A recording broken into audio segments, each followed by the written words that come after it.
they are safe. Let them know if it's okay if they feel upset. Share with them how you deal with your own stress so they can learn how to cope from you. Limit your child's exposure to media coverage of the event. Children may misinterpret what they hear and can be frightened about something they do not understand. So help your child to have a sense of structure. Once it is safe to return to school or childcare, help them return to their regular activities. Be a role model.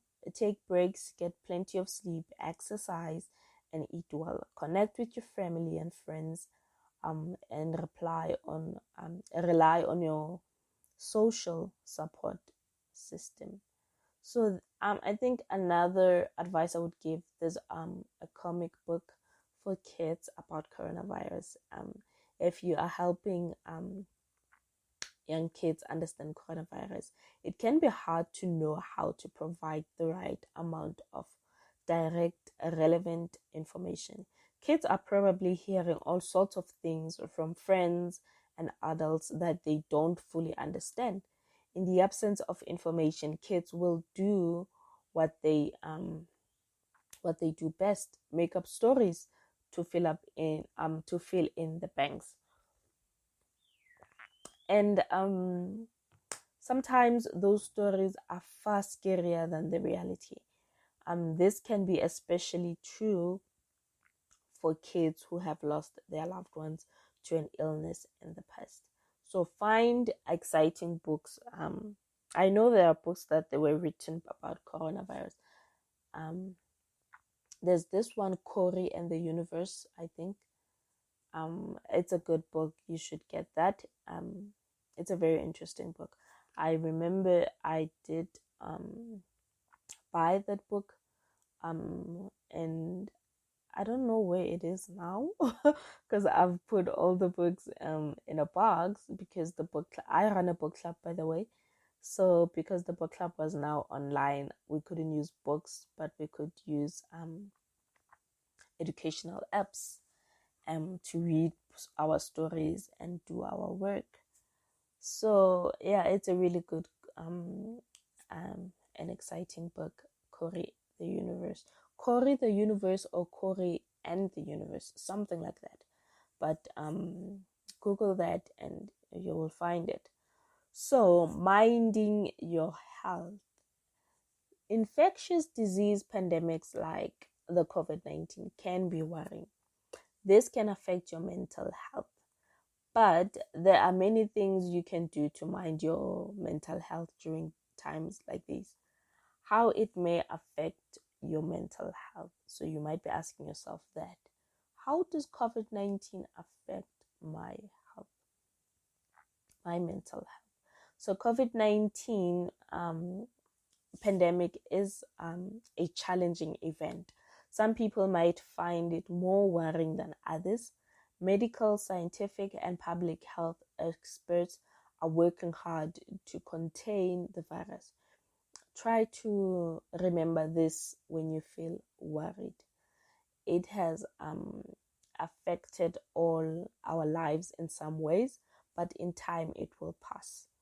So you may notice some of the following that will tell you that the COVID-19 has affected you. You may notice increased anxiety, feeling stressed, finding yourself excessively checking for symptoms in yourself or others, becoming irritably more easily, feeling insecure or unsettled. You may be fearing that normal aches and pains might be the virus, having trouble sleeping, feeling helpless or lack of control, having irrational thoughts. So you must actually pay really good attention to yourself and check for changes. Check for changes in your life or your daily activities. if they are affected or not. So how do you mind your mental health during this time? So keeping a realistic perspective of the situation based on facts is important. So here are some ways you can do this. You can stay informed, but set limits for news and social media. The constant stream of information about COVID-19 can be overwhelming. It can also make you feel unnecessarily worried. If it does, find ways to moderate what information you choose to take in and when. For example, you could set aside a short time slot every day. So every day or two to look out for information or important updates. It can also be difficult to separate facts from misinformation. Always make sure to get your information from trustworthy and reliable source. Always make sure you watch the news. You can also read up-to-date factual information on COVID-19. You can keep up your healthy routines. So your routine may be affected by the COVID-19 outbreak in different ways, but during difficult times like this, it's best if you can keep some structure in your day. It's important to pay attention to your needs and feelings, especially during times of stress. You may still be able to do things you enjoy and find relaxing. For example, you can exercise regularly, especially walking. Remember, you have to be outdoor, but not in a crowded place. So you can go for a walk. Keep regular sleep routines. Maintain a healthy, balanced diet. Avoid excessive alcohol. Practice relaxation techniques such as breathing exercise. You can read a book. Search for online exercise or yoga classes, concerts, religious services, or guided tours. So improve your mood by doing something creative. You can also stay connected to others. If you need to restrict your movement or self-isolate, try to stay connected to people in other ways. For example, you can email. You can email loved ones. You can go on social media. You can video call. You can phone call. You can text. You can do all of that. So many video calling apps allow you to have video calls with multiple people at the same time, like Zoom. You can have Zoom call with your family and friends. So if you are supporting an older person, showing kindness and care and compassion is very important. Make sure they have activities that they can engage in at home. For example, music, books, magazines, and knitting. You can also do other things such as looking through photo albums together. So helping an older person in small practical ways will make a big difference. For example, offer practical help with day-to-day tasks like shopping, picking up prescriptions or medicines. Help them plan ahead, discuss the next few days, and listen out for concerns they have or things they may need help with. Provide emotional support through any other information network and health professionals. And they may not be comfortable using technology yet. If they aren't sure how to use other ways to stay in touch with others, for example, messaging apps or video apps, they can also access any local community events being streamed online. So young people's mental health and COVID-19. So a challenging event like COVID-19 pandemic can affect everyone's mental health. Each of us is doing our best to look after ourselves, but young people and children might need extra attention and support.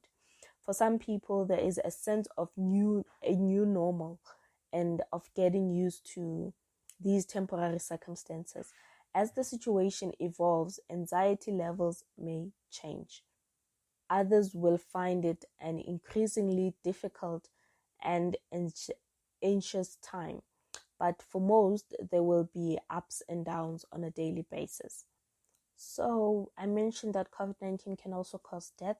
And to those who've lost their loved ones, here's some ways to help others who are grieving. To help a grieving friend or loved one, think about how you can send your condolences at this time. There are other ways you can offer comfort without being physically close to them. You could text or call, drop food or a gift, offer practical help, for example, with shopping, offer help with technology, for example, setting up video calls, WhatsApp, or other ways of keeping in touch. Or you can write a card. Whatever you choose to show your condolences, make sure you reach out. Let them know you're available, not just in the short term, but in the weeks and months to come. Be mindful that the person may not always want to reply or talk with you. That's okay too. Giving them space is important. Knowing that you are there for them when they need you the most is important. So, guys, okay, I tried keeping this as short as I can. I took a lot of time today, but I wanted to share as much as I can about COVID-19 and mental health and how it affects us, young, old, and children. Okay, so yeah, that's all from me today, good people. Hope you got to understand how COVID-19 has affected our mental health and how to take care of our mental state during this pandemic time. Remember to wash and sanitize your hands regularly, wear a mask in public places, and keep a social distance. So, good people, remember to show love, show peace, don't stigmatize or discriminate, but educate others about mental health. I am your host, Mihle Chiba. Thank you for listening. Bye.